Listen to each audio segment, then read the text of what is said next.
شروع اللہ کے نام سے جو بڑا مہربان نہایت رحم والا ہے۔ وہ خدا جس کے ہاتھ میں بادشاہی ہے، بڑی برکت والا ہے اور وہ ہر چیز پر قادر ہے۔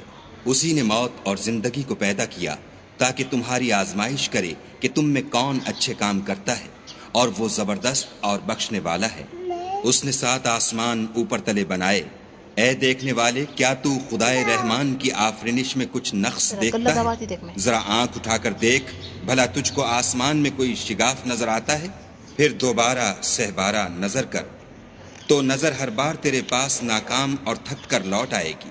اور ہم نے قریب کے آسمان کو تاروں کے چراغوں سے زینت دی، اور ان کو شیطان کے مارنے کا آلہ بنایا، اور ان کے لیے دہکتی آگ کا عذاب تیار کر رکھا ہے۔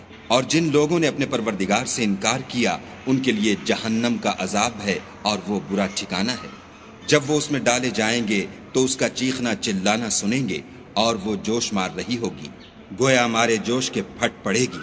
جب اس میں ان کی کوئی جماعت ڈالی جائے گی تو دوزخ کے داروغہ ان سے پوچھیں گے، تمہارے پاس کوئی ہدایت کرنے والا نہیں آیا تھا؟ وہ کہیں گے، کیوں نہیں، ضرور ہدایت کرنے والا آیا تھا، لیکن ہم نے اس کو جھٹلا دیا اور کہا کہ خدا نے تو کوئی چیز نازل ہی نہیں کی، تم تو بڑی غلطی میں پڑے ہوئے ہو۔ اور کہیں گے، اگر ہم سنتے یا سمجھتے ہوتے تو دوزخیوں میں نہ ہوتے۔ پس وہ اپنے گناہوں کا اقرار کر لیں گے، سو دوزخیوں کے لیے رحمت خدا سے دوری ہے۔ اور جو لوگ بن دیکھے اپنے پروردگار سے ڈرتے ہیں، ان کے لیے بخشش اور اجر عظیم ہے۔ اور تم لوگ بات پوشیدہ کہو یا ظاہر، وہ دل کے بھیدوں تک سے واقف ہے۔ بھلا جس نے پیدا کیا وہ بے خبر ہے؟ وہ تو پوشیدہ باتوں کا جاننے والا اور ہر چیز سے آگاہ ہے۔ وہی تو ہے جس نے تمہارے لیے زمین کو نرم کیا، تو اس کی راہوں میں چلو پھرو، اور خدا کا دیا ہوا رزق کھاؤ، اور تم کو اسی کے پاس قبروں سے نکل کر جانا ہے۔ کیا تم اس سے جو آسمان میں ہے بے خوف ہو کہ تم کو زمین میں دھسا دے اور وہ اس وقت حرکت کرنے لگے؟ کیا تم اس سے جو آسمان میں ہے نڈر ہو کہ تم پر کنکر بھری ہوا چھوڑ دے؟ سو تم ان قریب جان لوگے کہ میرا ڈرانا کیسا ہے۔ اور جو لوگ ان سے پہلے تھے انہوں نے بھی جھٹلایا تھا، سو دیکھ لو کہ میرا کیسا عذاب ہوا۔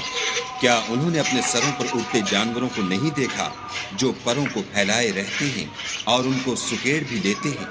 خدا کے سوا انہیں کوئی تھام نہیں سکتا، بے شک وہ ہر چیز کو دیکھ رہا ہے۔ بھلا ایسا کون ہے جو تمہاری فوج ہو کر خدا کے سوا تمہاری مدد کر سکے؟ کافر تو دھوکے میں ہیں۔ بھلا اگر وہ اپنا رزق بند کر لے تو کون ہے جو تم کو رزق دے؟ لیکن یہ سرکشی اور نفرت میں پھنسے ہوئے ہیں۔ بھلا جو شخص چلتا ہوا منہ کے بل گر پڑتا ہے وہ سیدھے رستے پر ہے، یا وہ جو سیدھے رستے پر برابر چل رہا ہو؟ کہو، وہ خدا ہی تو ہے جس نے تم کو پیدا کیا اور تمہارے کان اور آنکھیں اور دل بنائے، مگر تم کم احسان مانتے ہو۔ کہہ دو کہ وہی ہے جس نے تم کو زمین میں پھیلایا اور اسی کے روبرو تم جمع کیے جاؤ گے۔ اور کافر کہتے ہیں کہ اگر تم سچے ہو تو یہ وعید کب پوری ہوگی؟ کہہ دو کہ اس کا علم خدا ہی کو ہے، اور میں تو کھول کھول کر ڈر سنا دینے والا ہوں۔ سو جب وہ دیکھ لیں گے کہ وہ وعدہ قریب آ گیا تو کافروں کے منہ برے ہو جائیں گے، اور ان سے کہا جائے گا کہ یہ وہی ہے جس کے تم خواستگار تھے۔ کہو کہ بھلا دیکھو تو، اگر خدا مجھ کو اور میرے ساتھیوں کو ہلاک کر دے یا ہم پر مہربانی کرے تو کون ہے جو کافروں کو دکھ دینے والے عذاب سے پناہ دے؟ کہہ دو کہ وہ جو خدائے رحمان ہے، ہم اسی پر ایمان لائے اور اسی پر بھروسہ رکھتے ہیں۔ تم کو جلد معلوم ہو جائے گا کہ صریح گمراہی میں کون پڑ رہا تھا۔ کہو کہ بھلا دیکھو تو، اگر تمہارا پانی جو تم پیتے ہو اور برتتے ہو خشک ہو جائے تو خدا کے سوا کون ہے جو تمہارے لیے شیریں پانی کا چشمہ بہا لائے؟ شروع اللہ کے نام سے جو بڑا